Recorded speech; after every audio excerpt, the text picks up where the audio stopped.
মধ্যরাতে আফগানিস্তানের মাজারে শরীফ এলাকা কেঁপে ওঠে প্রচণ্ড ধাক্কায়। ধসে পড়ে পবিত্র মাজারে শরীফের নীল মসজিদের কিছু অংশও। প্রায় ৫.৫ লাখ জনসংখ্যার শহর মাজারে শরীফ। অনেক বাসিন্দা তাদের ঘরবাড়ি ভেঙে পড়ার আশঙ্কায় মধ্যরাতেই রাস্তায় দৌড়ে নেমে আসেন।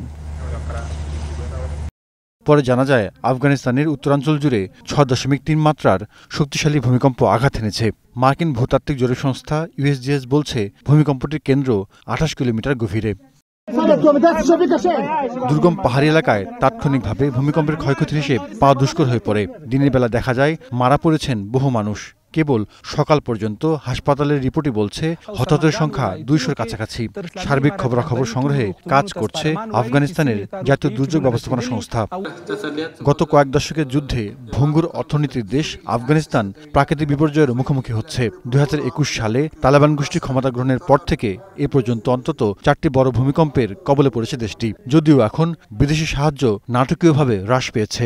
চলতি বছরের আগস্টে পূর্বাঞ্চলে ৬ মাত্রার একটি ভূমিকম্প আঘাত হানে দেশটিতে, যা সাম্প্রতিক আফগানিস্তানের ইতিহাসে সবচেয়ে মারাত্মক। এতে প্রায় ২৫০০ মানুষ নিহত হন। ২০২৩ সালে ইরান সীমান্তের কাছে পশ্চিম হেরাত এবং ২০২২ সালে নাঙ্গাহার প্রদেশে শক্তিশালী ভূমিকম্পে শত শত মানুষ নিহত হন।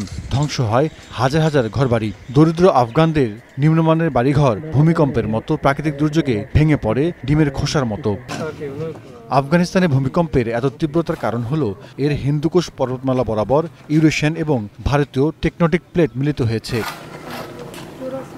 ব্রিটিশ ভূকম্পবিদ ব্রায়ান বাপ্টির মতে ১৯০০ সাল থেকে উত্তর পূর্ব আফগানিস্তানে ৭ বা তার বেশি মাত্রার অন্তত ১২টি ভূমিকম্প আঘাত এনেছে।